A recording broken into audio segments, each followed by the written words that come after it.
అధిక భాషించు సురత్వమధికమయ్యే అధిక భాషించు సూరత్వమధికమయ్యే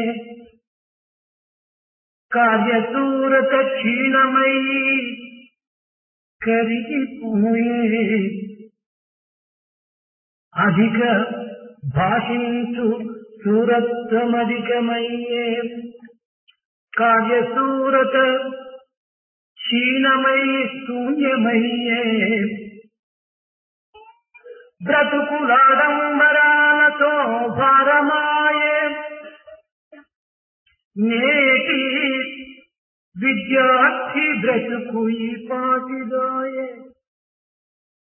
నేటి విద్యార్థి బ్రతుకు ఈ పాటిదాయే అధిక ఎక్సెసివ్ టాక్ భాషించు సూరత్వమధికమయ్యే excessive talk and talkative heroism కార్యసూరత క్షీణమై కరిగిపోయే skill in action and heroism in action has declined. బ్రతుకులు ఆడంబరాలతో భారమాయే life has got burdened with ostentatious show. నేటి విద్యా సంస్థలు ఈ రీతి అయ్యాయి. Thus, the institutions, educational institutions of today have become ప్రేమ స్వరూపులారా, embodiments of divine love. మానవ జీవితము సూర్యోదయంతో ప్రారంభమై సూర్యాస్తమయం తరువాత నిర్జించటంతో ముగిసిపోతున్నది. Man's life is commencing with the dawn of the sun and is ending with the dusk by getting into sleep. ప్రకృతి యందు ప్రతి మానవుని యొక్క నిత్య జీవితం కూడాను ఈ పరిభ్రమణపైనే ఆధారపడి ఉంటున్నది.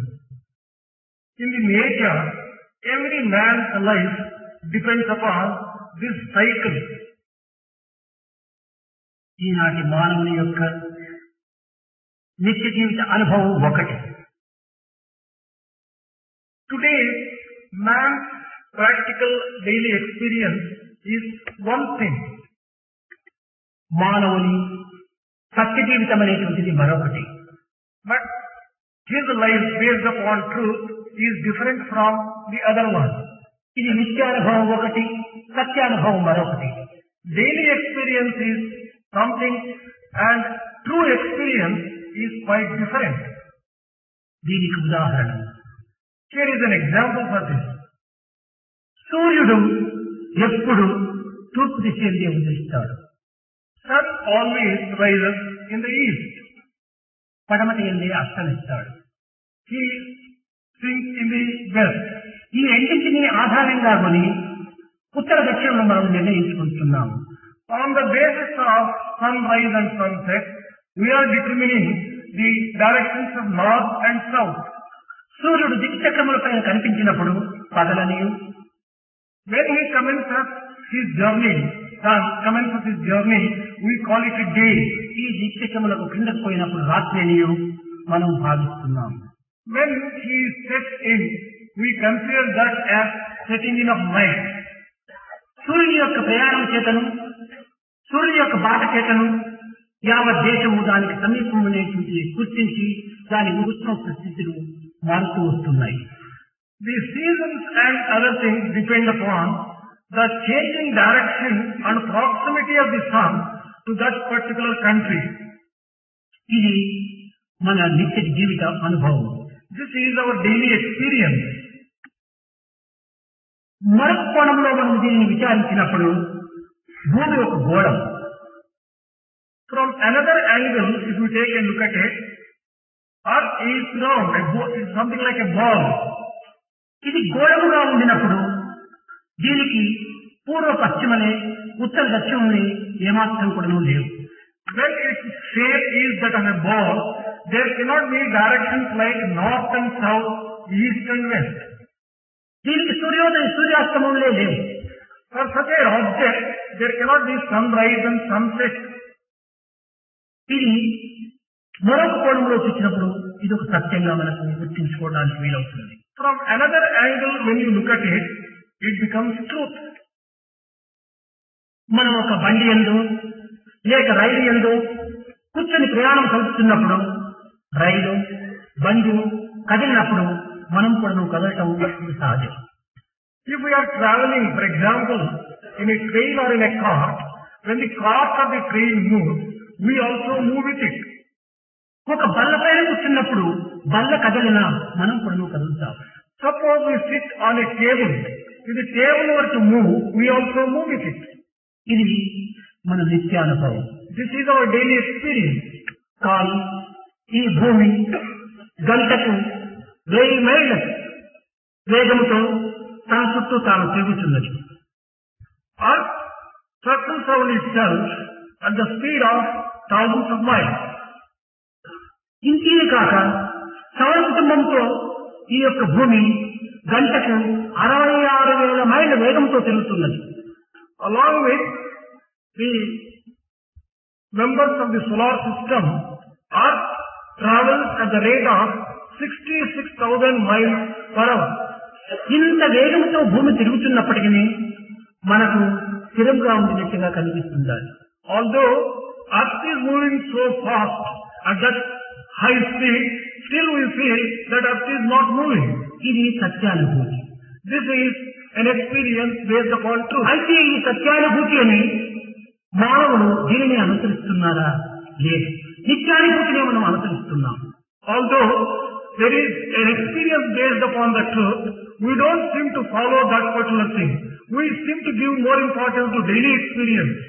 గొప్ప విజ్ఞానవేత్త అయినటువంటి సైంటిస్ట్ కూడాను ఇది గోళము, ఇది తిరగటం చేతనే, ఇది దిక్చక్రముపై రావటం చేతనే, పోవటం చేతనే దినము రాత్రులు ఏర్పడుతున్నవి.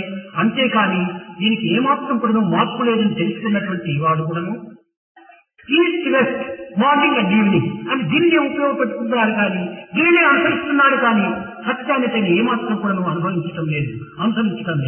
Even a great scientist who is fully aware of the movements of the earth and all these things associated with, still he bases whatever he utters on the basis of his daily experience and says that sunrise is there, sunset is there is east and west, which is not truly speaking a fact. సృష్టి అంతా కూడాను పరమాణువుల యొక్క సముదాయమే. Creation, entire creation is a conglomeration of the atoms. ఈ యొక్క పరమాణువులన్నీ కూడాను శక్తి తరంగముల యొక్క విశేషాలే. All these atoms are waves of energy. ఈ శక్తి తరంగంలో అన్ని కూడాను పరమాణువుల యొక్క ప్రమాణములే. All the waves of energy only prove the fact that it is based upon the matter. ఈ పరమాణువులు అన్ని కూడాను ఒకే శక్తి తరంగంలో విశేషం నుండి ఏర్పడుతున్నవి. All these atoms take their form on the basis of electrons. ఈ విధమైనటువంటి పరమాణువుల యొక్క శక్తి తత్వంను గుర్తించుకున్నటువంటి వ్యక్తి కూడాను ఈ పరతత్వాన్ని ఏమాత్రం కూడాను విచారించటకు ప్రయత్నించడం లేదు.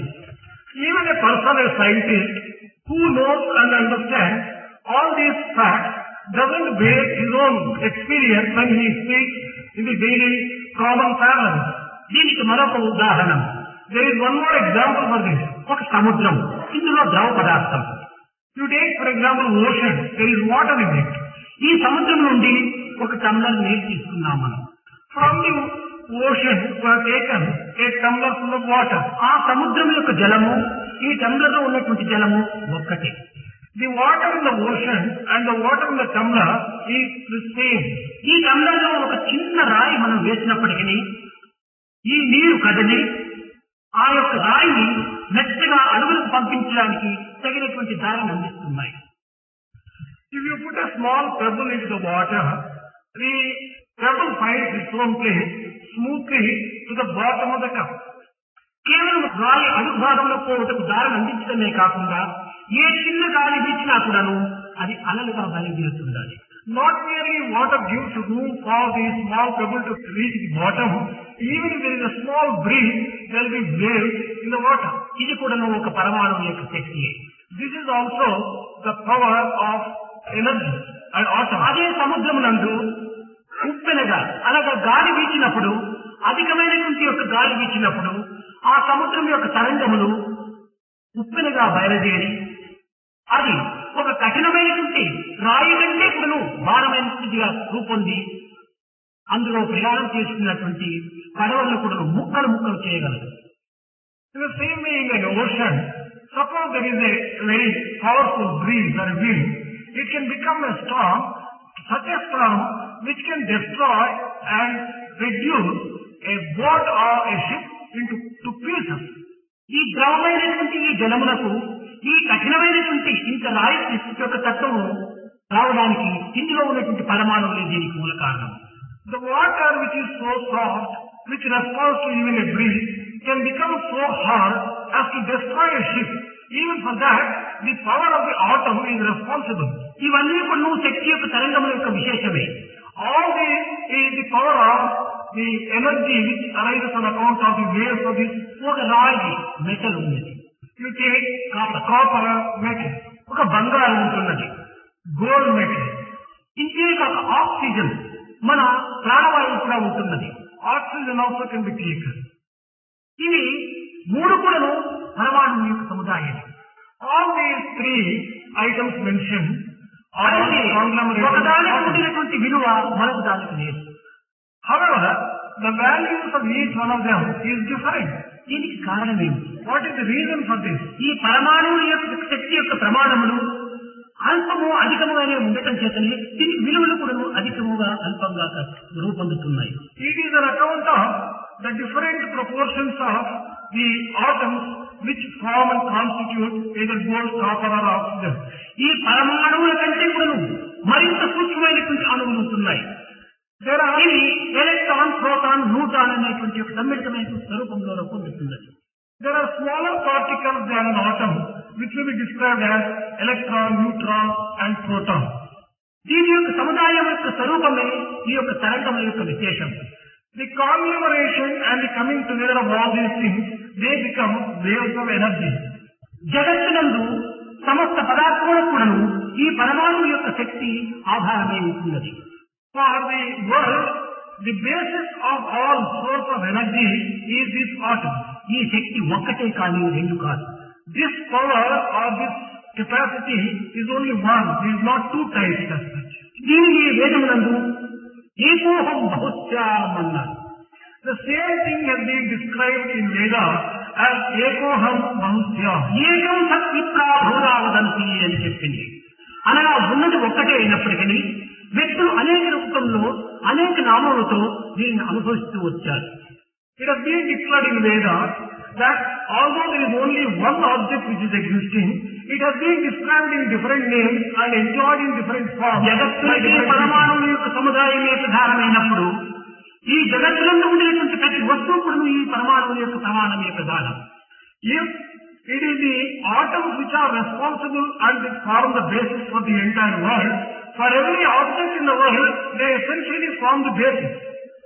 దీనికి మనం చిన్న ఉదాహరణ, One more small example for this. ఇది ఒక గోడ. This is a wall. ఈ గోడ మనం చూడటకు ఒక స్థూలంగాను, ఒక విధమైనటువంటి అటువైపు ఉన్నటువంటి పదార్థములకు అడ్డుగాను మనకు కనిపిస్తుండాలి. When you take a look at the wall, it looks that it is inert and opaque and as if you cannot just have a look through it. అయితే ఈ గోడ స్థూలమైనటువంటిదని, కఠినమైనటువంటిదని మనం భావిస్తున్నాము. ఇందులో ఏ విధమైనటువంటి యొక్క ద్రవ పదార్థం లేదని మనం విశ్వసిస్తున్నాము. When we look at the wall, we feel that it is an inert object, it is hard one, there is no water or watery substance in this particular wall.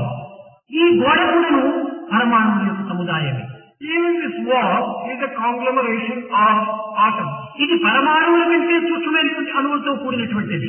It also consists of smaller particles than even atoms. ఇది బాహ్య దృష్టికి, బాహ్యానుభవమునకు గోడ.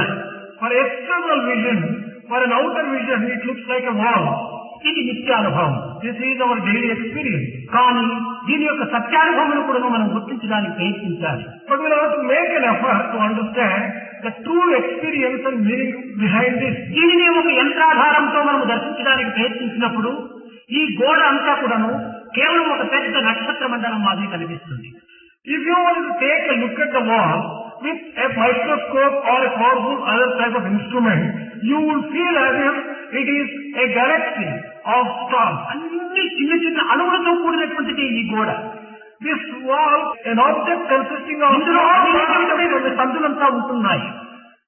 there is a lot of space in between particles even in the wall. ఒక అణువుకు మరొక అణువుకు మధ్యలో ఉన్నటువంటి యొక్క ప్రమాణం కూడాను పరమాణువుగా రూపొందుతున్నది. The space occupied between two particles or two atoms in a wall also consists of some smaller particles. అదే విధంగా మనము ఈ జగత్తును మనం పరిశీలన కలిపినప్పుడు మనం నిత్యానుభవం ఒకటి, సత్యానుభవం మరొకటిగా ఉంటుండాలి. If you investigate the world in this particular way, you will come across there are two types of experience. One is daily అయితే experience. ఈ నిత్యానుభవం సత్యానుభవం ఆధారమై ఉంటుండాలి. For daily experience and true experience. However, daily experience is based upon true experience. ఆధారమైన సత్యానుభవం యొక్క ఆదాయం చేతనే ఈ ఆదాయమైనటువంటి యొక్క స్వరూపాన్ని మనము నిత్యానుభవంగా దర్శించగలుగుతున్నాము. On the basis of the true experience, which is the basis, we have been able to experience the daily experience which we are getting. ఇది అన్నింటికీ ఆధారమైనటువంటి యొక్క పరమాణు శక్తి. The power of this atom is the basis of all the things that you experience in the world. దీనిని అణోరణీయాన్ మహతో మహీయాన్ అన్నారు. ఈ అణువుగా నుండి మహత్తరమైనటువంటి యొక్క శక్తిగా రూపొందుతూ వస్తుండాలి. The same thing has been explained in another way. It is said that this particular atom can be very small, but it can manifest itself into the biggest objects also. ఇంకా మిగిలినటువంటి యొక్క ఈ నిత్యానుభవాలన్నీ కూడాను సత్యానుభవములకు రూపాంతరములే తప్ప అన్యములు కానేరు. All the other experiences which you have in daily life are the manifestations of the basis which is true experience, experience based upon truth. ఈ పరమాణువుల యొక్క శక్తి తరించటం కానీ లేక తరిగిపోవటం కానీ పెరిగిపోవటం కానీ దీనికి కొంత ఆధారమైన మూలాధార శక్తి ఒకటి ఉన్నది. అదే సత్యానుభవం. The power which doesn't get exhausted, all this is based upon the experience of truth. సత్యానుభవ శక్తి ఒక్కటే కానీ రెండు కానేరు. The Satyanubhava Shakti or the power of based upon truth is only one. ఇది చక్కటి ఉదాహరణ. Here is a small example for this. 1, 2, 3, 4, 5, 6, 7, 8, 9, 10 ఈ అంకెలు మనం పెట్టాం. 10 numbers, 1, 2, 3, 4, 5, 6, 7, 8, 9, 10. These are the numbers that you have. ఇందులో ఒక్కటి తప్ప మిగిలిన అంకెలు అన్ని కూడా కేవలం స్వతంత్రము లేనటువంటివి. In this, it is only one which is independent and which has got a separate entity. All others are manifestations of this one. ఒక్కటి యొక్క రూపాంతరములే ఈ అన్ని సంఖ్యలు కానీ ఒకటి మినహా మీరు యొక్క రూపములు ఏమాత్రము లేవు. All the other numbers from 2 to 10 are only manifestations on different versions of one, and they do not have an independent basis for their own. 3 అని ఒక సంఖ్య ఉన్నది. Take for example a figure, a number like 3. 3 ఒకటిలో చేరటం చేతనే 3 అయింది. ఒకటి లేకుండా 3 కాలేదు. 3 has become 3 by adding number 1 thrice. ఇంకొక ఒకటి చేరిందంటే 4 పెరుగుతుంది. If you add 1 more to this 3, it becomes 4. ఈ 3 ఒకటి తీసేసిందంటే 2 అని పెరుగుతుంది. If you remove or deduct 1 from these 3, తరుగుటకు కూడా ఒక్కటే ఆధారం కానీ మరొక అంకె అందుకు ఏమాత్రము ఆధారం కాదు. For the growth of the decline, it is this particular number 1 which is important and not any other thing. కనుకనే ఇట్టి అన్నిటికీ మూలాధారమైనటువంటి శక్తి ఒకటి ఉన్నది అని ఇందులో అనేక విధములుగా మనకు బోధపడుతున్నది. It becomes very clear in a number of ways when we analyze that it is one primary power which is the basis of all the things seen and unseen. ఈ సత్యం మనకు తెలియనంత వరకు కూడాను మనము గొప్పవారమని భావిస్తూ ఉంటాం. Until we know this particular truth, we consider ourselves as great people. ఒకరు అహంకారం చేత మమేవ పండిత అన్నాడు. మమేవ పండిత, నేనే పండితుడను అన్నాడు. On account of arrogance, one particular person declared that he is a Pandit himself. కొంతకాలం పరిశోధన చేశాడు. He conducted investigation for a while. తనకు మించినటువంటి మరొక శక్తి ఈ జగత్తునందు ఉన్నది అని గుర్తించుకున్నాడు. He realized that there is a power greater than he. అక్కడ నుంచి మమన్ చ పండిత అన్నాడు. నేను కూడా ఒక పండితుడిని అని దిగాడు. After realizing that, he also said that I am also a Pandit. Also is added. మొదలు నేనే పండితుడును అనేటువంటి స్థానం నుంచి నేను కూడా ఒక పండితుడిని అనేటువంటి రెండో స్థాయికి దిగాడు.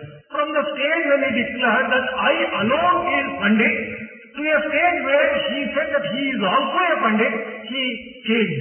ఇంకా పరిశోధన జరుపుతూ వచ్చాడు. He began for conducting further investigations. తనకంటే ఎంతో మించినటువంటి ఒక శక్తి ఈ జగత్తునందు ఉన్నది, విషయములన్నీ ఉన్నది. దీనికి పండిత సమదర్శన అనేటువంటి తత్వాన్ని గుర్తించుకోలేక నేను ఈ విధంగా వర్తించుతున్నాను అనేటువంటి సత్యాన్ని తాను తెలుసుకున్నాడు.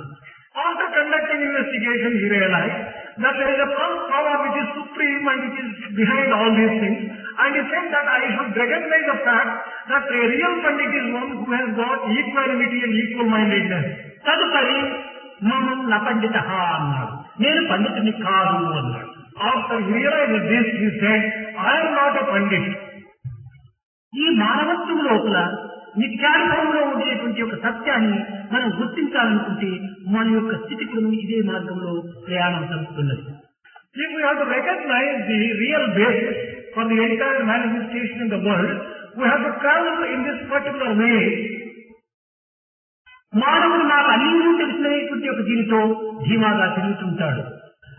Man sometimes will be feeling and considering himself as omniscient. ఇలాంటి వ్యక్తికి ఏమీ తెలియదని మనం భావించాలి.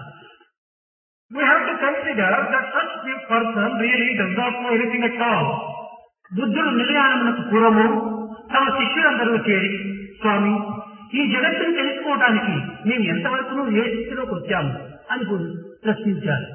Before Buddha attained Nirvana, the disciples gathered around him and asked him, well, Swami, what stage have we reached in our journey? ఈ బుద్ధుడు ఒక చెట్టు కింద కూర్చున్నటువంటి వాడు ఒక కొమ్మలో ఉన్నటువంటి కొన్ని ఆకులను తీడి తన గుప్పెడిలో పెట్టుకున్నాడు. Buddha, who was being seated under a tree, took a few leaves from the branches of a tree, kept in his fist. నాయన, ఈ అడవిలో ఎన్ని వృక్షములున్నవి అని ప్రశ్నించాడు బుద్ధుడు. He asked a question with the disciples, children, how many trees are there in this forest? ఈ వృక్షంలో ఎన్ని ఆకులు ఉంటున్నవి ఈ అడవిలో అన్నాడు. In this forest, how many leaves are there in the trees? He asked. ఇలాంటి అడవులు ఈ జగత్తులో ఇంక ఎన్ని అడవులు ఉంటున్నాయి అన్నాడు. He also asked, how many forests like this do exist in this ఈ world? జగత్తులో ఉండినటువంటి అడవుల యందు ఉన్నటువంటి ఆకులు అన్నింటికి కూడా నేను గుప్పిడిగా చేసుకున్నానే, ఈ ఆకులంతా మాత్రమే మీరు కనుక్కున్నారన్నాడు. He said that if you were to take the leaves of all the trees in the world and compare the leaves with the leaves in my fist, it is only the one ప్రపంచంలో ఉండినటువంటి అడవులలో పెరిగినటువంటి వృక్షంలో ఎందు ఉన్నటువంటి ఆకులు అన్నింటిలోనా ఈ గుప్పెడి ఆకులు ఎంత ప్రమాణమో అంతనే మీరు కనుక్కున్నారన్నాడు. What proportion the leaves in my fist hold to the leaves in all the trees all over the world, the same is the proportion as to what we know compared to what we should know. కనుక ఈనాటి మేధావులు అనేటువంటి యొక్క చట్టము కేవలము ఒక విధమైనటువంటి బలహీనత. In this way, people who call themselves wise people these days, their wisdom is మేధాశక్తిని పెంపొందింప చేసుకోవటం విద్య అని మనం భావిస్తున్నాము. Developing intelligence is considered by us as if it is education. ఇక్కడ ఎడ్యుకేషన్ అండ్ హ్యూమన్ వాల్యూ అని ఉంటుండాలి. There are two words here, education and human values. నా ఉద్దేశము education అనేటువంటిది హ్యూమన్ వాల్యూనే education.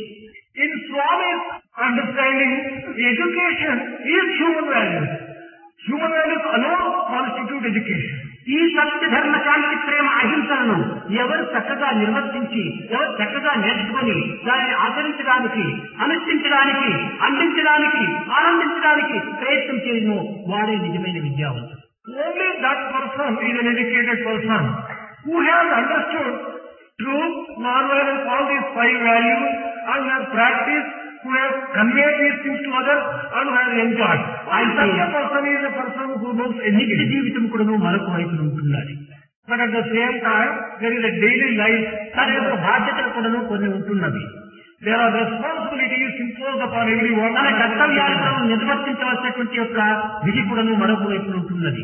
Each one has to discharge his daily responsibilities and దాని duties. నిమిత్తమై కొన్ని వృత్తులు జరిపి తన ఉదరపోషణ నిమిత్తమై కొన్ని విద్యలు కూడా అభ్యసించవలసింది. For the sake of discharging one's duties towards the world and towards other people, he has to take up a profession. కనుక ఈ విత్ అనేటువంటి యొక్క ధాతువు నుంచి వచ్చినటువంటిది విద్య. విత్ అనేటువంటిది కేవలం ప్రకాశము అందించేటువంటిది. The word vidya, education, is derived from the root word vid. Vid stands for illumination.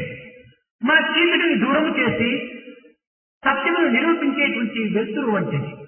It is something which can dispel darkness and establish truth. అనగా అజ్ఞాన అహంకార అంధకారము రూపుమాపి ప్రజ్ఞాన ప్రకాంతిని కూడా చేకూర్చేటువంటిది విద్య. Education is that which can remove ignorance, which can remove one's arrogance, and which can give him the joy, which can give him illumination and peace. ఈ లోకములకు ఈ యొక్క భౌతిక విద్య కూడా అత్యవసరమే. Today, even this daily education, the worldly education is necessary. ఈ భౌతికమైనటువంటి యొక్క నిత్యానుభవములకు సత్యానుభవమైనటువంటి యొక్క ఈ మానవుడి యొక్క విలువలు కూడా దీనికి తోడు చేసుకోవాలి. One is based upon the education of the physical world, and the other is the values. They have to be combined and put together. నిత్య విద్యను నేర్చుకున్నటకు అందరూ కూడా అధికారులే. For having this kind of education, everyone has the authority.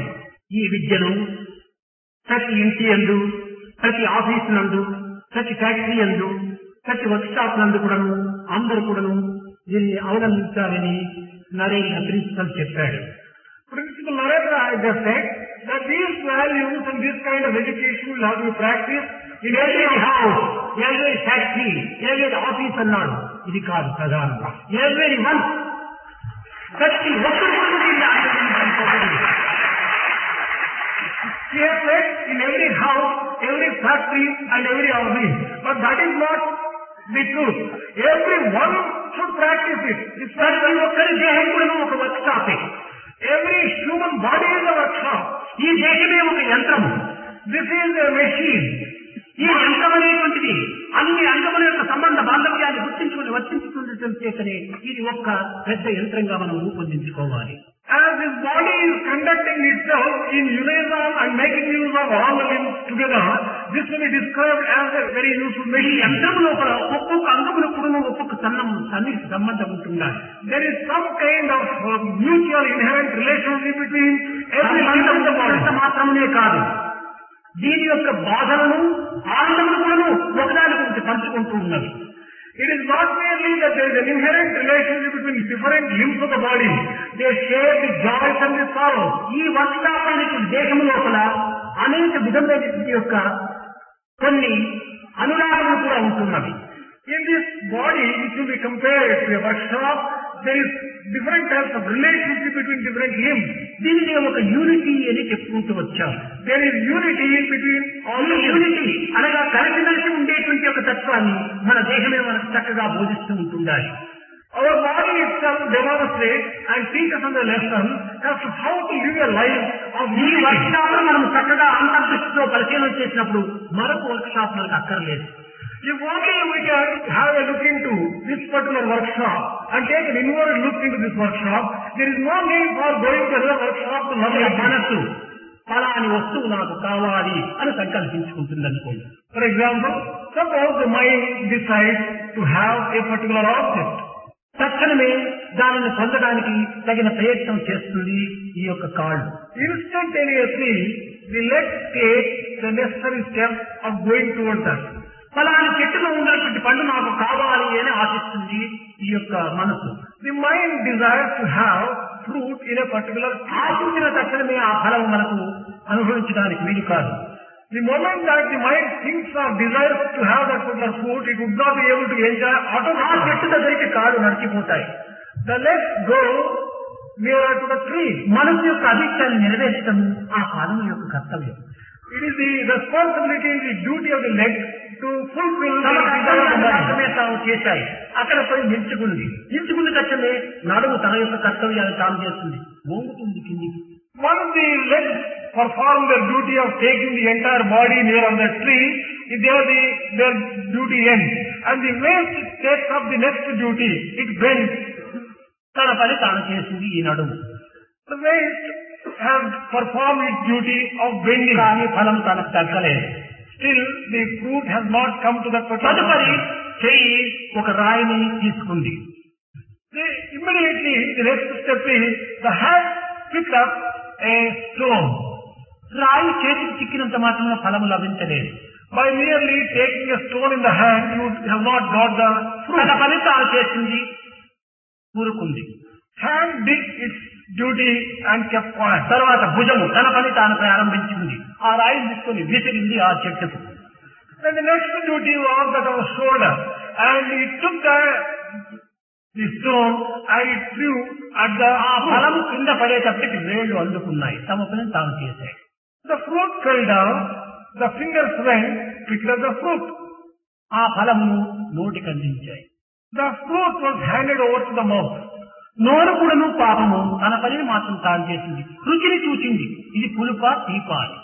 Mouth also discharged its own duty, and that is, it tasted whether it is తీయగా sour or ఉన్నదా, sweet. ఇది నాకు అక్కరలేదు, అన్నింటికి నీవే యజమాను, ఓ జఠరాగ్ని నీవు తీసుకొని లోపలికి పంపించింది. After it tasted and found out that it was sweet, well, it is sweet. Sir, I don't want taste. Oh, stomach, it is you who will have to take it. You లేక take అది it. పులుపుగా ఏమైనా ఉన్నా, ఇది నా యొక్క శరీరమునకు సరైనటువంటిది కాదు, ఇది కేవలం ఒక విధమైన రోగానికి మూల కారణమవుతుంది అని భూదేవికి అందిస్తుంది అని మూసేస్తుంది. Suppose it is sour, and it says, well, it doesn't belong to me. It should not be handed over to the stomach. It immediately spits out. ఈ విధంగా లోపలికి పంపించేటువంటి యొక్క ఫలమును ఈ అన్ని అంగములు చేరి నాకు అందించినాయని తాను గర్వంగా భుజించదు. The stomach takes over this fruit, but it also recognizes the fact that all these limbs are entitled to have a share. ఇందులో ఉన్నటువంటి జఠరాగ్ని దాన్ని చక్కగా ధనం చేసి దానిలో ఉన్నటువంటి సరైన సారాన్ని అన్ని అంగములు చేరి నాకు పంపించాయి కదా అని సారాన్ని అన్ని అంగములకు సప్లై చేస్తూ వస్తుంది. The digestive power which is there in the stomach digests it and supplies and in the form of energy to all the limbs. ఈ విధమైనటువంటి అన్యోన్య సంబంధ బాంధవ్యం అనేటువంటి మన దేహంలోనే చక్కగా నిరూపించడానికి అవకాశం ఉంటుండాలి. This kind of mutual relationship, cooperation and unity exists in our own body is being demonstrated here. ఈ అన్యోన్యతను మన నిత్య జీవితంలో మనం కూడా కొంతవరకు అనుభవించాలి. This kind of mutuality and cooperation will have to be experienced by us. ఒక దారిలో మనం నడుస్తున్నాము. Suppose we are walking in a street. కన్నులు పైన ఉన్నవి, The eyes are looking to the కాళ్ళు front. కింద ఉన్నవి, Legs are down below. ఆ దారిలో కన్నులు ఒక ముళ్ళును చూసింది. The eyes noticed a thorn on the road. కానీ వీటి సంబంధం మనకి ఎవరికి బాహ్యంగా అర్థం కావటం లేదు. అది అంతర్ సంబంధం ఉంటుండాలి. ఎప్పుడు చెప్పిందో, ఏ ఫోన్ ఉందో, ఏ టెలిగ్రాఫ్ ఉందో, ఏ విధంగా ఉందో తక్షణమే కాలు దాన్ని దాటుకొని వెళ్ళిపోతుంది. The moment the eye noticed the existence of a thorn, it is really a wonder as to how, in what way it has communicated the existence of a thorn. Automatically, spontaneously, the legs skip that particular thorn and pass by. కాళ్ళకు కన్నులు లేవే, Legs do not have the eye. ఇది ఎక్కడ దాటుకుంది? How did the legs, చూసినది కన్నులు, దాటినది కాళ్ళే. how did the leg pass? It is the eyes which saw ఈ the కన్నులకు legs. కాళ్ళకు అంత సన్నిహిత సంబంధం ఉంటుండాలి. This is the mutual relationship that ఒకవేళ ఈ is. పాదములు కంటి మాటనే వినక అది కాలు ఆ ముళ్ళు పైన పెట్టినా తాను చాలా రక్తం దారబోసుకుంటుంది. Suppose the foot doesn't care for the instruction given by the eye, and if it were to trot on that particular thorn, కానీ తగినది కాలు కానీ ఏడ్చేది కాదు. it will start bleeding. And when it starts bleeding, the pain is for the foot. But the eyes are shedding tears. కన్ను ఎంత బాధపడుతుందో మనం యోచన చేసుకోండి. You can imagine how the eyes feel so much when the foot is put ఈ ముళ్ళు in candy. కుట్టుకున్నటువంటిది కాలి కదా అని నాకు కాదు కదా అని తాను ఊరుకుండవచ్చు కదా. It could as well tell itself, well, it is the foot which is hurt by the thorn. Why should I wish? కనుక ఈ రెండింటికి ఎంత ప్రేమానురాగం కలిగి ఉంటుందో మనం యోచించుకోవాలి. What extraordinary love exists and love between these two. You have to ఇదే understand. మానవత్వం. పరలోకమైనటువంటి బాధను నా బాధగా మనం భావించుకున్నప్పుడే ఇది నిజమైన మానవత్వంగా రూపొందుతుంది. This is humanity. When we see others being put to some trouble, if we can consider మానవతాలను మన ఇంద్రియములే మనకు ప్రబోధన చేస్తున్నవి. అవే నిజమైనటువంటి గురువులుగా మనకు రూపొందుతూ వస్తున్నాయి. these senses teach us and become our true teachers, imparting us such very valuable lessons. కనుక మన దేశమనేటువంటి యంత్రంలో మనం నేర్చుకోవాల్సినవి ఎన్నో ఉంటున్నది. There are so many things which you can learn from our own body. ఈ దేశం అనేటువంటి కేవలము క్రియాకలాపాల్లో ప్రవేశించేటువంటిది. Body is one which undertakes a lot of activity. ఇది కర్మలకు ప్రధానమైనటువంటి యొక్క పాత్ర. This is an instrument which undertakes a lot of work. ఏ విధమైనటువంటి కర్మలు మనం ఆచరించాలన్నను ఇది దేహముకు సరైనటువంటి యొక్క శక్తి సామర్థ్యం అత్యవసరం. Whatever type of work you want to undertake, the body should have the power and the physical capacity to do it. కనుక దేహాన్ని కూడా నువ్వు మొట్టమొదట మనం ఆరోగ్యవంతంగా చూసుకోవాలి. Therefore, it is primary duty to keep our body healthy. పైన ఉన్నది కదా అని తలకు ప్రత్యేకత కాదు. Just because head is there is all కింద ఉన్నది కదా అని ఇది నీచంగా మనం భావించరాదు. just because the feet are down, we need not look down with contempt on them. ఈ రెండింటికి ఉండినటువంటి సన్నిహిత సంబంధము మన యొక్క ప్రేమతత్వము. The relationship that exists between the head and the feet is the love that flows between these two. ఈ ప్రేమతత్వమును నకటిక పర్యంతం కూడా మనం ప్రసరింపజేసుకున్నప్పుడే మన జీవితము పూర్ణవంతమవుతుంది. If we saturate our entire body from head to foot with this sacred love, then only our life gets sanctified. కనుక తల చేసినటువంటి ఆలోచనలన్నీ కూడాను కారణంగానే మనం అనుభవించి చేయాలి. Whatever head thinks, we have to implement it properly. ఇలాంటి అంగముల యందు ఉండేటువంటి సంబంధ బాంధవ్యం అనేటువంటిది మనకు నిత్యానుభూతులు. This is a daily experience which shows what type of relationship that exists between different limbs of the body. ఈ నిత్యానుభవం కూడా ఈ లోకములకు అత్యవసరం. Daily experience also is essential for this world. ఈ మానవతా గుణములు అనేటువంటిది, మానవతా విలువలు అనేటువంటిది ఏదో 5 సంవత్సరం 6 సంవత్సరం పూర్వము మనం ప్రారంభించినామని మీరు భావించవచ్చు. You may be thinking that it is about 5 years back we undertook this education in human values. ఇది నేను 50 సంవత్సరాల పూర్వమో దీన్ని ప్రారంభించాను. Swami has commenced this 50 years ago. కారణం సుబ్బమ్మ ఇంటిలో ఉండినప్పుడు నేను భజన లోపల ఒక పాట పాడేవాడిని. When Swami was in Karanam Subbamma's house, Swami used to sing one bhajan during the bhajan singing. సత్య ధర్మము శాంతి ప్రేమలతో నీ నిత్య జీవన యాత్ర సాగించు జీవా. సత్య ధర్మము శాంతి ప్రేమలతో నీ నిత్య జీవన యాత్ర సాగించు. Oh, human, you have to carry out your life with the help of truth, righteous conduct, peace and love. Carry on your life and life's activity with the help of these 4 principles. కర్మయోగమే జన్మ ధర్మంబు దీనికి కర్మయోగమే జన్మ ధర్మంబు స్మరణే మానవ మర్మ రహస్యము సాధన భక్తుల సార లక్షణము సత్య ధర్మము శాంతి ప్రేమలతో మీ నిత్య జీవన యాత్ర సాగించు. The primary responsibility of a human being for having taken human birth is to carry out action. And the secret of all success is smarana, remembering the Lord's name. And doing sadhana is the primary responsibility of the devotee. Devotee should undertake sadhana. ఇందులో మన హృదయం అనేటువంటి విశాలమైనటువంటి భూమి వంటిదిగా నిరూపించింది. In this, one has to take his own heart as మన మనసుని మడకగా తీసుకుంది. You have to take the mind as the plow. గుణములను ఎద్దులుగా భావించుకుంది. Take the attributes guna as bullocks. వివేకమును చారుగోలుగా తీసుకుంది. Take your intelligence and discrimination as ఈ హృదయ క్షేత్రాన్ని సాగు చేయమని బోధించింది. a whip and cultivate this particular field of heart. ఏమిటి దీంట్లో మనము పండించేటువంటి పంట? What is the crop which you are going to rise in this సత్య ధర్మము శాంతి ప్రేమలను, ఇవే మనం పండించేటువంటి పంట. What is the crop which you are going to raise on the field of your heart? వర్షము భావమే కలుపులు బ్రహ్మానందనే పండెడి పంట సత్య ధర్మము శాంతి ప్రేమలతో. It is the devotion which is the rain, and it is the feelings which will weed out all the unnecessary things. And it is Brahmananda, the extraordinary bliss which you can get as a crop. కనుకనే మనం ఈనాడు ఏం చేయాలి? మనసే మడకగా గుణములే ఎద్దు. Today, what is our responsibility? What is our duty?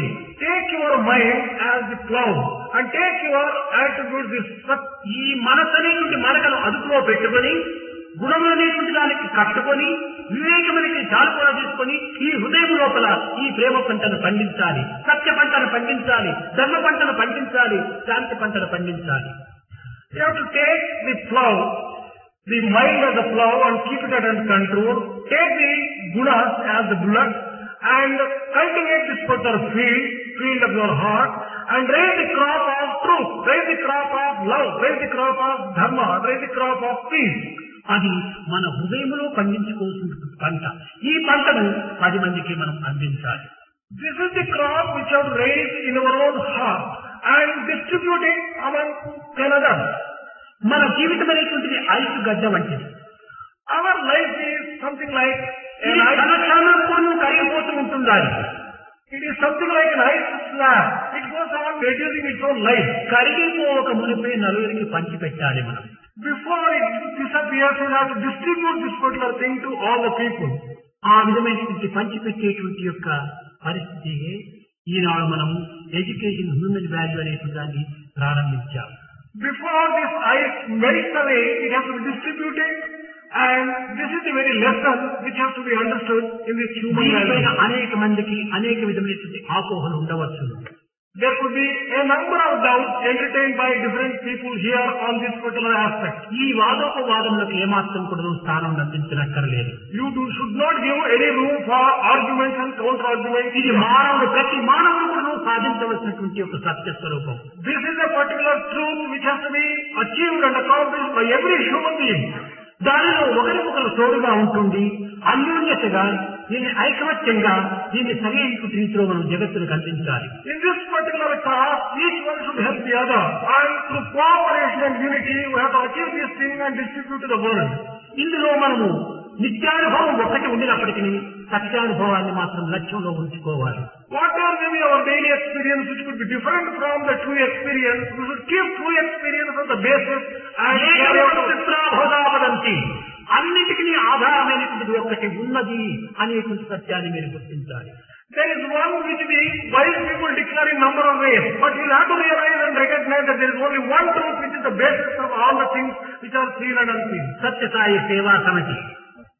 One is Satya Sai Seva Samiti, Sathya Sai భజన మండలి, Satya Sai Bhajana Mandali is the second, Satya Sai సేవాదళము, Satya Sai Seva Dal is the Satya Sai third, study circle, Satya Sai Study Circle is the fourth, Satya Sai మహిళా విభాగము, Satya Sai Mahila Vibhag is the fifth, Satya Sai education foundation. Satya Sai Education Foundation is sixth. ఇవన్నీ కూడా కేవలము కొన్ని అంగములుగా ఉండినప్పటికీ దీన్ని అన్నింటికి ప్రధానమైన ఆధారం Sathya Sai.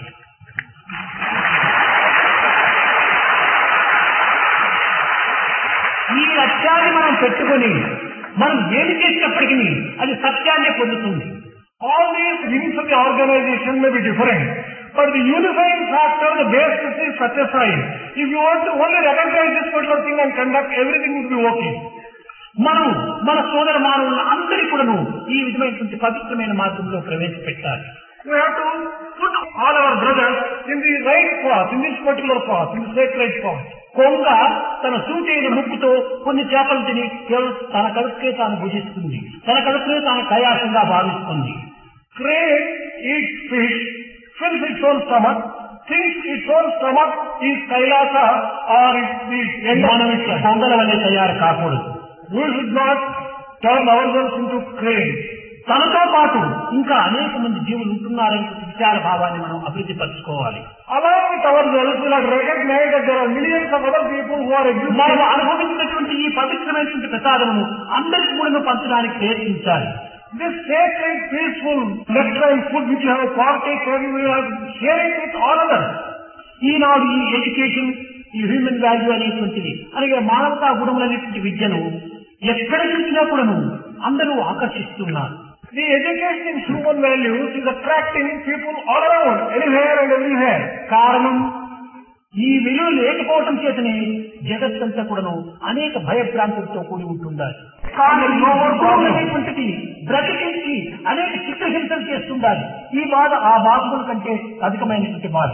But if you have these bad qualities in you, they go torturing you day in and day out and put you to such immense suffering. కనుక మనటువంటి యొక్క ఈ ఈర్ష్య, అసూయ, డంబము, ఆడంబరం అనేటువంటి యొక్క ఈ దుఃఖములు మనం శుభ్రం చేయాలంటే ఈ సత్యము, ధర్మము, శాంతి, ప్రేమ, అహింసలు అనేటువంటి యొక్క బ్రష్లు మనం సంపాదించుకోవాలి.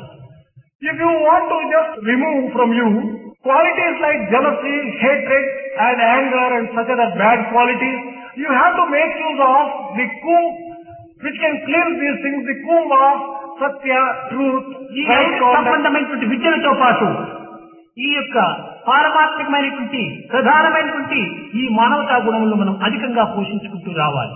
Along with this worldly education, the spiritual education and the human values will have to be cultivated, fostered and developed in us. ఒక తైలము దీపానికి ప్రాణం ఇస్తుంది. Oil makes a light burn. It gives life to the light. మన ప్రేమ జీవితానికే ప్రాణం ఇస్తుంది. Our love can give life to the human beings themselves. కనుక మన జీవితానికి ప్రేమ అనేటువంటి దాన్ని మనం తైలంగా మనం తీసుకోవాలి. For our life, love must be taken as oil. ప్రణతి, నూనె, వత్తి కలుగు, దీపపు వెలుగు కలుగునా?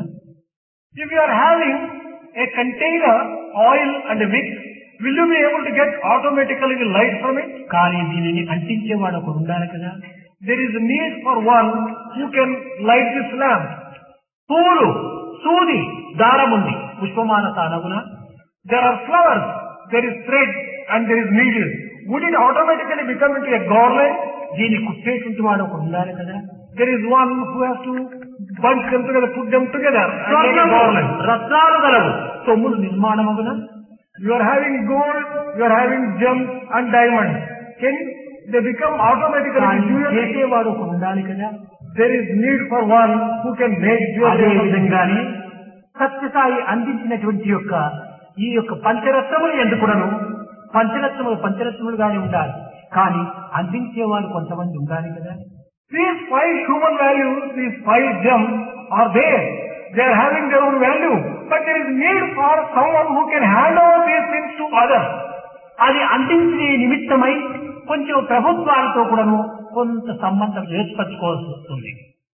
In order that these diamonds are given to various people, it may be necessary, it may become essential to have some kind of ప్రభుత్వంతోనే మనం relationship with the సంబంధం government. కల్పించుకోకుండా ఆ మున్సిపాలిటీలు, ఆ యొక్క కార్పొరేషన్లు వాళ్ళ టీచర్లు ఇక్కడ పంపరు. If you don't have any relationship with the government, with the corporations, with the municipality, they are not likely to send their teachers here. వారిని పంపండి, వారికి మనం బోధించడానికి ఏమాత్రం అవకాశం ఉండదు. If they don't send the teachers, there will be no occasion for us to teach them. కానీ ఎవరితో మన సంబంధ బాంధవ్యాన్ని కల్పించుకున్నప్పటికీ మన సంబంధం అనేటువంటి యొక్క సత్యసాయిని మాత్రం ఏమాత్రం కూడా దూరం కాకూడదు. Whatever type of relationship you may establish with the governments, etc. But you should remember this particular truth, that you should never అందులో relations with రైట్స్ ఉండే నిమిత్తమై దీన్ని ఒక రిజిస్టర్ బాడీగా చేయవలసి వచ్చింది. In order to give the status of an organization, this is registered as a registered organization. ఎవరంటే వారు పోయి కార్పొరేషన్ ఆఫీసర్ దగ్గర పోయి మాట్లాడాలంటే వాడు గెట్ అవుట్ అంటాడు. If a person walks into a corporation office and wants to just enter into some kind of discussion, he might say, "You please get out." కానీ మనం ఒక అధికారం కలిగినటువంటి వారమైతే తప్పక వారు వెల్కమ్ చేసి మన యొక్క విషయాలను సంప్రదించి చక్కగా దాని తగిన చర్య తీసుకుంటాడు. If we have an organization and some authority, and if we represent an organization and if we go and contact them, then they will be able to take some steps to solve the problem. కనుక మనము ఈ ప్రభుత్వంతో కొంతవరకు సంబంధం పెట్టుకున్నంత మాత్రమున మనం దీనిని వేరే విధంగా మనం భావించరాదు. Just because we are having some kind of relationship with the government, we should not forget certain basic facts. మొదలు నేను చెప్పినట్టుగా మన నిత్యానుభవం ఒకటి, సత్యానుభవం ఒకటి, ఈ రెండింటినీ మనము సన్నిహిత సంబంధం చేయాలి. As Swami described in the very beginning of this discourse, the daily experience is something and the true experience is different. We have to make an effort to bring these two together and closer. కనుక ఈ రెండింటి యొక్క ఏకత్వం చేత ఈ మానవత్వాన్ని మనం అభివృద్ధి గావించుకోవడానికి తగిన కృషి చేయాలి. By unifying these two experiences, we have to develop humanity. నిత్యానుభవం ప్రతి వ్యక్తి కూడా అత్యవసరం. Daily experience is essential for every human being. Einstein అనేటువంటి వాడు గొప్ప విజ్ఞానవంతుడు. Einstein was a very great scientist. అతను అనేక రకమైనటువంటి పరిశోధనలు ఆ కాలం నందే చేసి అనేక సత్య స్వరూపాన్ని గుర్తించుకున్నాడు. Even in those days, he conducted quite a lot of research and established certain truths. ఈ జగత్తంతా కూడా పరమాణువుల యొక్క తరంగముల యొక్క స్వరూపమే అనుకున్నాడు. He just said that this is a conglomeration of the waves of energy. పరమాణువే తరంగము, తరంగమే పరమాణువు యొక్క పరికరములని భావించాడు. There is a mutual relationship between the atom and the waves of energy. that ఈ దేహము, ఈ జగత్తు, ఈ సర్వ పదార్థములు కూడాను పరమాణువుల యొక్క సముదాయమని గుర్తించుకున్నాడు ఎక్స్పెరిమెంట్ లో.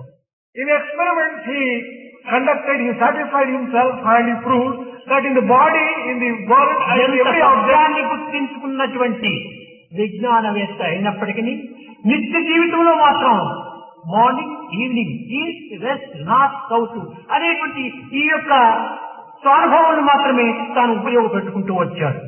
although such an accomplished scientist who realized quite a few scientific truths, in his daily life he was observing north, south, east, west, sunrise, sunset and such other ఈ things. దేహములంతా కూడా ఒక నీటి గుడగ అని చెప్పి అనుకున్నాడు.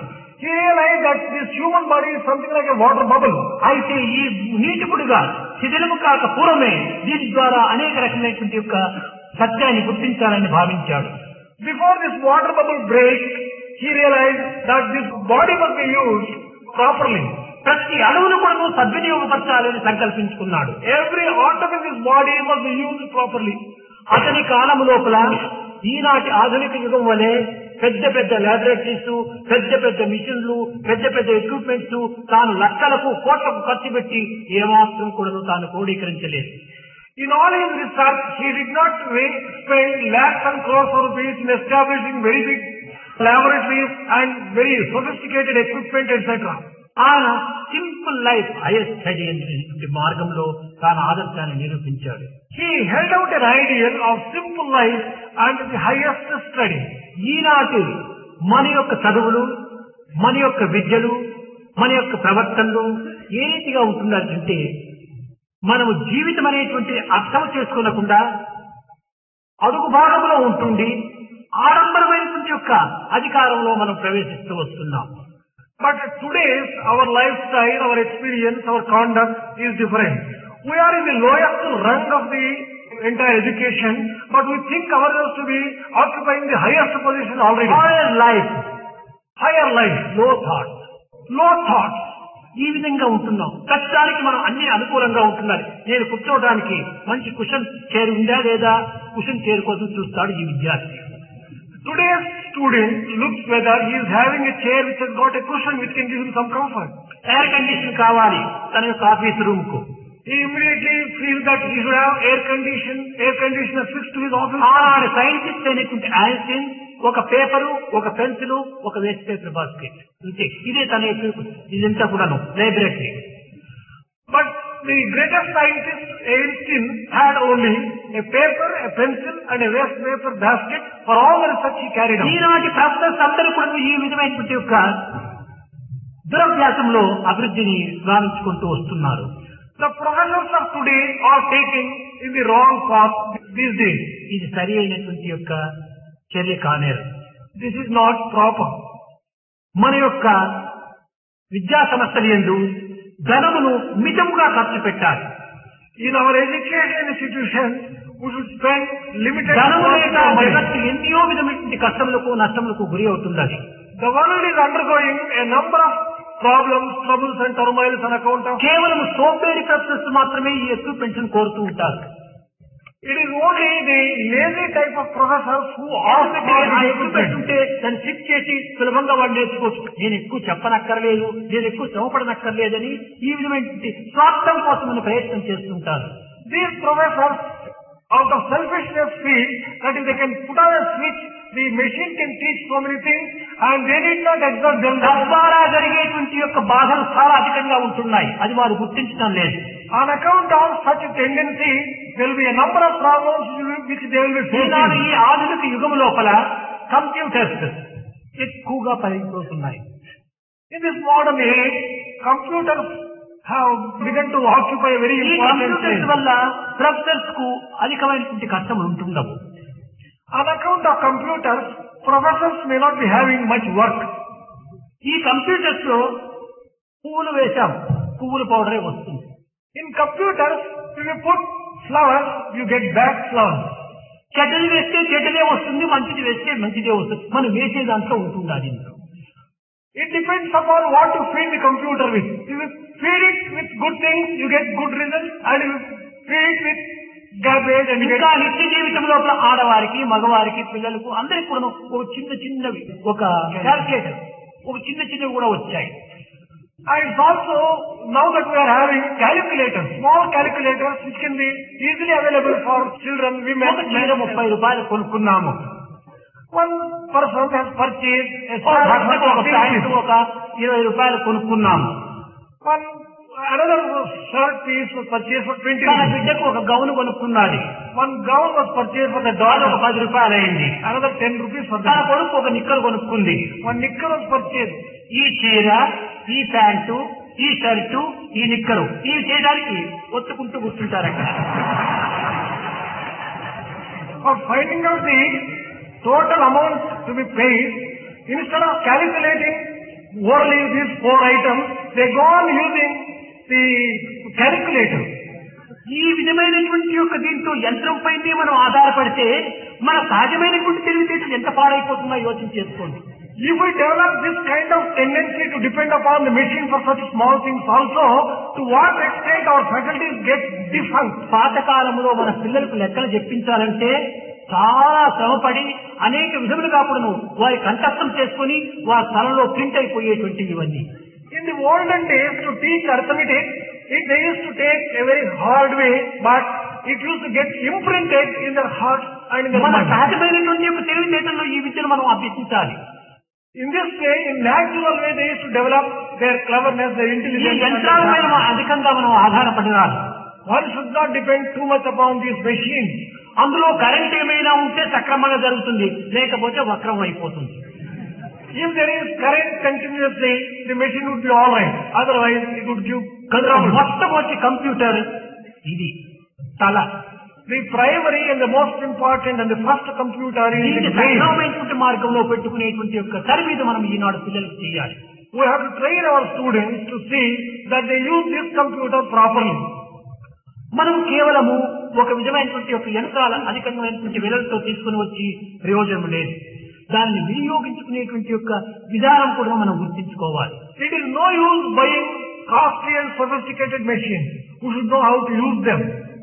కనుక దీన్ని సక్రమంగా వినియోగించుకున్నప్పుడే ఈ ధనము, ఆ యంత్రము సరైనటువంటి రీతిలో మనం ఫలితాన్ని అందిస్తుంది. Only when we make use of in the proper way all these sophisticated machines, the money spent and the machine that is obtained are justified. ముఖ్యంగా కూడాను ఈ మానవతా విలువ లోపల ఈ యొక్క వేస్ట్ ఆఫ్ మనీ అనేటువంటిది కూడా కొంత గుర్తులో పెట్టుకోవాలి. In learning and teaching human values, we have to pay special attention to the fact that we should not spend waste money. దీనికి యాడ్ చేయాలి. We should not waste food. That also must be added on. Waste of time కూడా దీనికి కూడుకోవాలి. Waste of time also must be added on to these things. ఆ విధమైనటువంటి యొక్క తరబీదిని మన ఈనాటి అధ్యాపకులు కూడాను అధికంగా మనం చెప్పాలి. We have to impart training to the teachers, explaining all these aspects. ఈనాటి యొక్క అధ్యాపకుల యొక్క విషయం ఎట్లున్నదంటే మీరు వేరుగా భావించకూడదు. నేనెంతో ప్రేమతోన దయతోన సక్రమమైన మార్గాన్ని అవలంబించాలనే ఉద్దేశంతో నేను చెప్పవలసి వచ్చింది. The behavior of the teachers of these days may be explained. Swami, out of so much of compassion, infinite love and concern, he undertakes to explain this particular aspect. కొంతమంది అధ్యాపకులు ఏదైనా ఒక పని చేయాలంటే దీనికి మొట్టమొదటి మాస్టర్ ప్లాన్ తయారు చేయాలి. Whenever the teachers have to undertake any particular work, they must take up a master plan first. ఒక ల్యాబొరేటరీకి ఒక hall కట్టామనుకోండి.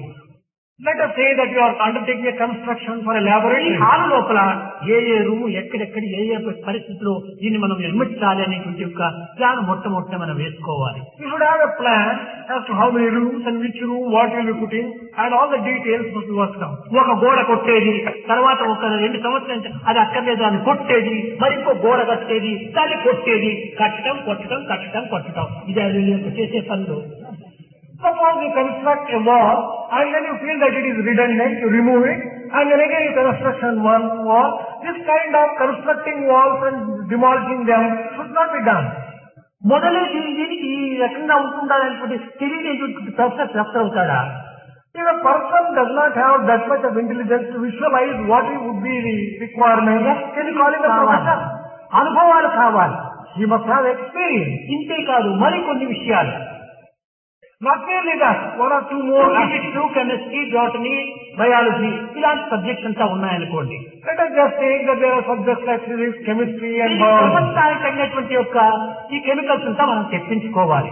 Let us just say that you have to obtain chemicals required for one full year. మన యొక్క experiment లోపల ఒక ఊహ కింద ఇంతవరకు అవుతుందని సరైనటువంటి యొక్క యోచన చేసి దాని సరైన రీతిగా దాని ఎక్విప్మెంట్ లిస్ట్ అంతా మనం ఇయ్యాలి.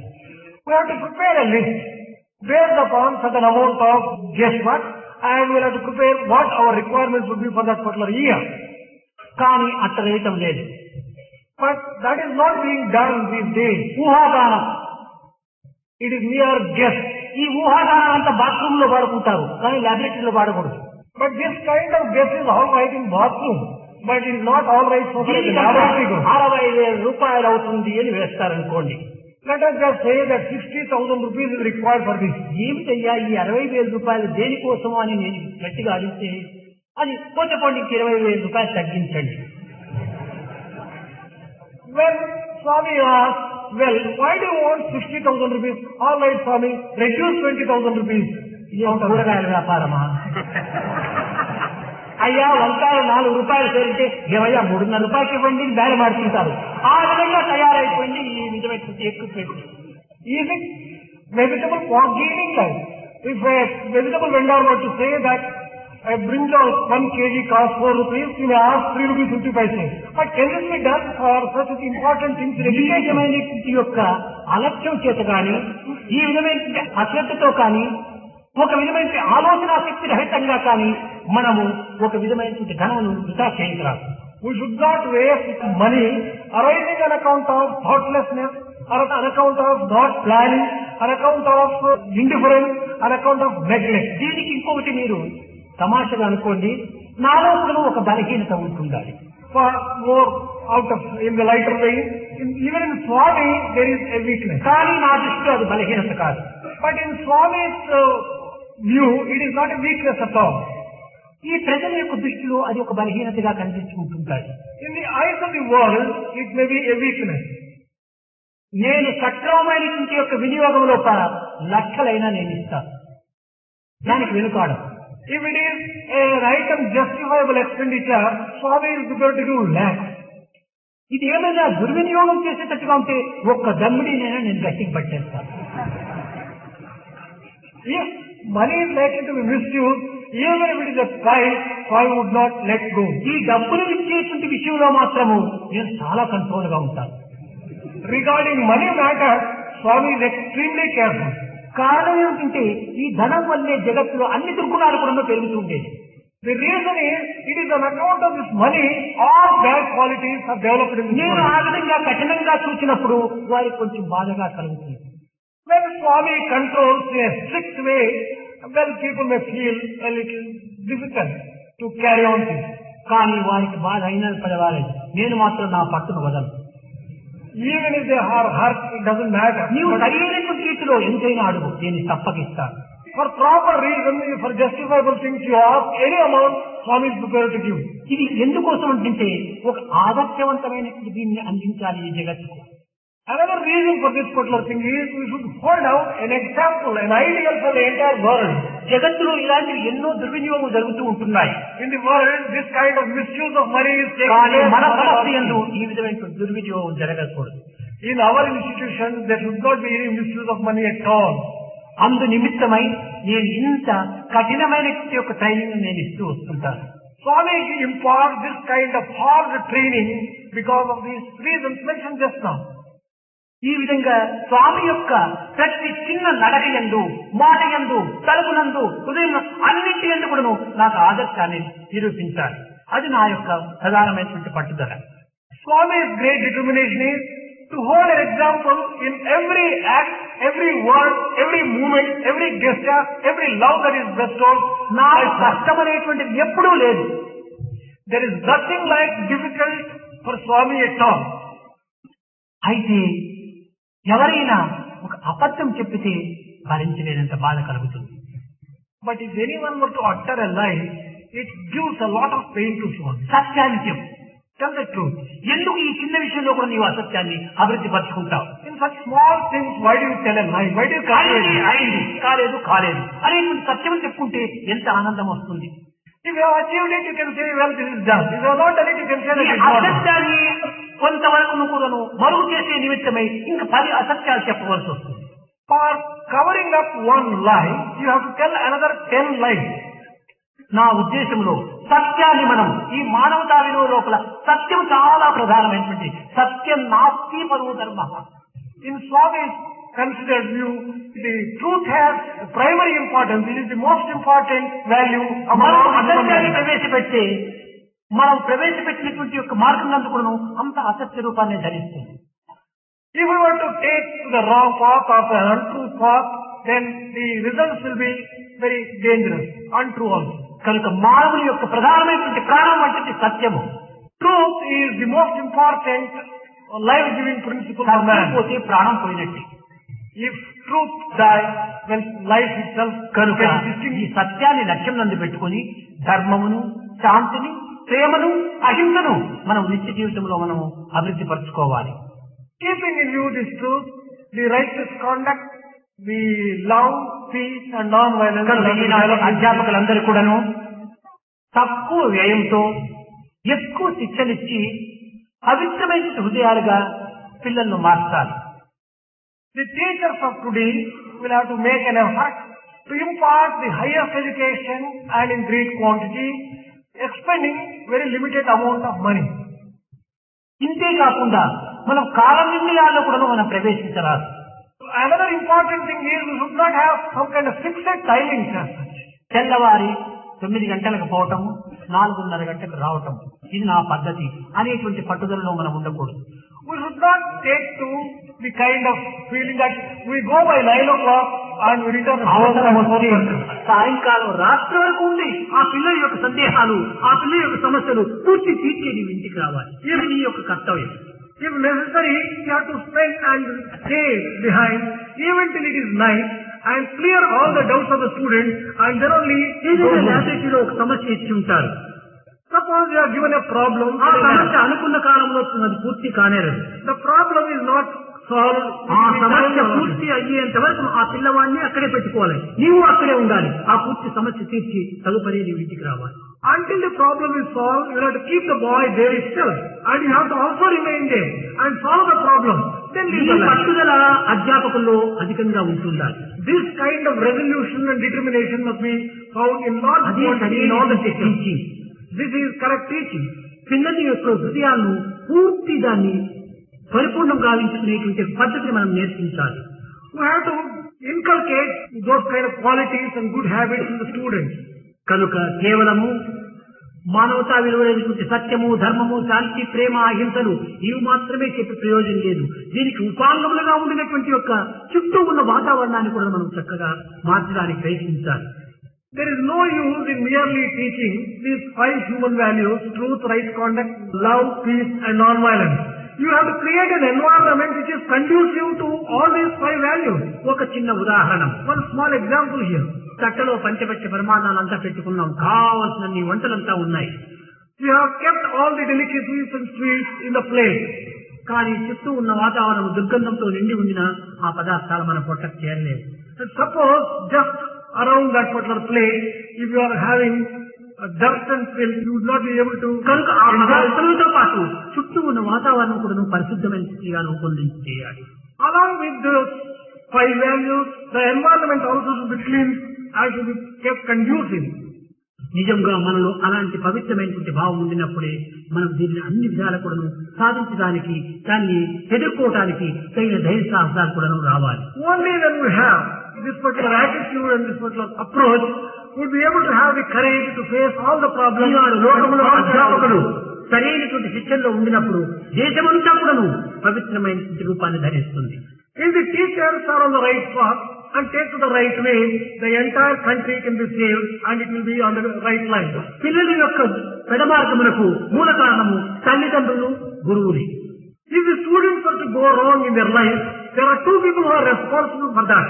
Parents one, teachers ఇంటిలో another. తల్లిదండ్రులు ఈ పిల్లలను పెడమార్గం పట్టిస్తున్నారు. At home, the parents are misguiding them. పిల్లల పైన ప్రేమ ఉండవచ్చు, They may have love on them, కానీ ఆ ప్రేమను కూడా పవిత్రమైన మార్గంలో ప్రవేశపెట్టే ప్రేమగా ఉండాలి. but that love must be such that it gives them a right direction and right guidance.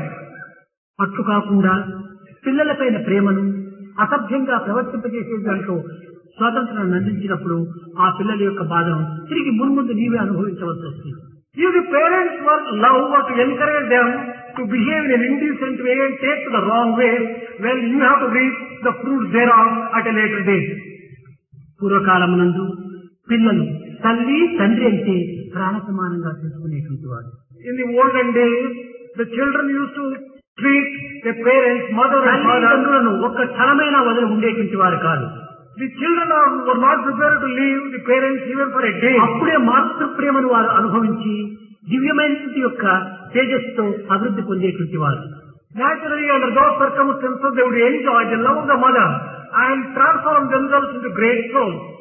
ఈనాడు తల్లిదండ్రులను వదిలిపెట్టి దూర ప్రదేశాలకు పోవాలంటే సంసిద్ధులుగా ఉంటున్నారు పిల్లలు. But today, if you take, the children are ready to leave the parents and go to a distant place. కారణం ఏమిటి? What is the reason for this? ఈ తల్లిదండ్రుల యొక్క సంబంధ బాంధవ్యం సరైనటువంటి రీతిలో లేదు. The relationship between the parents is not quite all right. కనుక వారిని సరైనటువంటి ప్రేమతో వారిని సక్రమమైన మార్గంలో ప్రవేశింపచేయడానికి శిక్ష ఉండాలి, ప్రేమ ఉండాలి.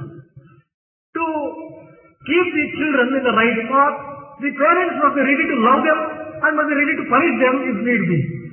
కనుక పిల్లల యొక్క పరిస్థితిని చక్కదిద్ది సరైన మార్గంలో ప్రవేశపెట్టడానికి అధ్యాపకులు, తల్లిదండ్రులు కూడా అత్యవసరం. కనుక ఈ అధ్యాపకులు అప్పుడప్పుడు ఆ పిల్లల యొక్క తల్లిదండ్రులు కూడా చేర్చి వారికి కూడా ఈ యొక్క మానవతా విలువలు బోధించడానికి ప్రయత్నించాలి. It is the teachers and the parents together who are responsible and who can put the children on the right path. And therefore the teachers may call the parents, establish some kind of relationship, now and then call them and talk to them about the human values and convince regarding మన education human value trust వాళ్ళు కేవలం అధ్యాపకులకే కాకుండా తల్లిదండ్రులకు కూడాను కొంతవరకు కొన్ని ప్రదేశంలో వారి ప్రత్యేకమైనటువంటి యొక్క సమావేశములు కలిపి వారికి కూడా బోధించడానికి తగిన కృషి చేయాలి. Our education human values trust also should arrange for some kind of meeting, separate one for parents alone, so that they could be enlightened regarding these human values and the need for them. కొన్ని చిన్న చిన్న సమస్యలు కూడా ఉంటుంటాయి పాపం అధ్యాపకులకు. the teachers may be having some small problems. Teachers పిల్లలకు చక్కగా బోధించండి అని మనం చెప్పవచ్చును, ఇంకా అందరూ కూడా చెప్పవచ్చును, గవర్నమెంట్ కూడా ఒత్తిడి తేవచ్చును. We may ask the teachers, tell teachers to teach them well. The government also may bring pressure. కొన్ని ప్రాంతాల్లో పాపం టీచర్స్ కు 6 నెలలు, సంవత్సరం, 8 నెలలు జీతాలే ఇవ్వటం లేదు. వాళ్ళు ఏ రీతిగా బోధించగలరు? In certain places the problem is the teachers have not been paid salary for 6 to 8 months. How can they carry on their work? ఇంట్లో అనేక సమస్యలతో గురి అయిపోతుంటారు వాళ్ళు పాపం. They are facing innumerable problems in the home front. అలాంటి ఇల్లు గెలిచి రచ్చ గెలిచాలి. ఇల్లునే గెలిచలేనటువంటి వారు పాఠశాలలో పిల్లలకి ఏ రీతిగా బోధించగలరు? If he cannot solve the problems at home, how can he solve the problems in the కనుక ఇలాంటి సమస్యలు టీచర్లు కూడా లేకుండా పోలేదు. It is not as if the teachers do not have these kind of కాబట్టి problems. వారి యొక్క సమస్యలు కూడా మనం కొంతవరకు గుర్తించి వర్తించడానికి ప్రయత్నించాలి. We should also take care to recognize these problems of the teachers and conduct ourselves in such a way that they are not hurt unnecessarily. ఈ విధంగా టీచర్స్ యొక్క కర్తవ్యాన్ని, తల్లిదండ్రుల యొక్క కర్తవ్యాన్ని, ట్రస్ట్ వారి యొక్క కర్తవ్యాన్ని సక్రమంగా గుర్తించుకొని అన్యోన్యంగా కలిసిమెలిసి ఉండినప్పుడే దీన్ని ఎంతైనా మనం సాధించడానికి సాధ్యమవుతుంది. In this way, we have to recognize the duties of the trust, the duties of the teachers, the duties of the parents, and conduct ourselves in mutually and in a cooperative way. Then only we can achieve many things. కనుక మన సంస్థలలో ఉండినటువంటి వారందరూ కూడాను ఈ యొక్క మానవతా విలువలను తగినటువంటి శ్రద్ధను అభివృద్ధి పరుచుకొని తమ యొక్క వ్యక్తిగతమైనటువంటి రీతిగానే కాకుండా సమాజ సంస్థ యందు కూడాను ఈ యొక్క మానవతా విలువను సాధ్యమైనంత వరకును ప్రచార ప్రబోధం చేయడానికి తగిన కృషి చేయాలని నేను ఆశిస్తూ ఆశీర్వదిస్తూ నా ప్రసంగాన్ని విరమిస్తున్నాను.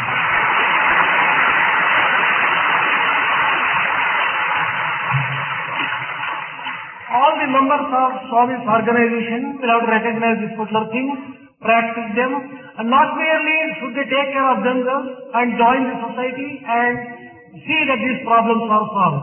And thus, blessing and wishing all the well, Swami is bringing his discourse to a close.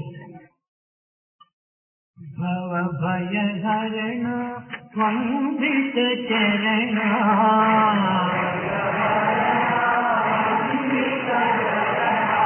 Bhava bhaya harana vandita charana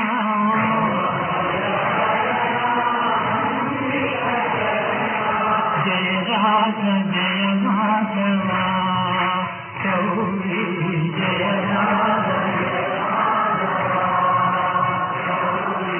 Jaya Radha Jaya Madhava Gauri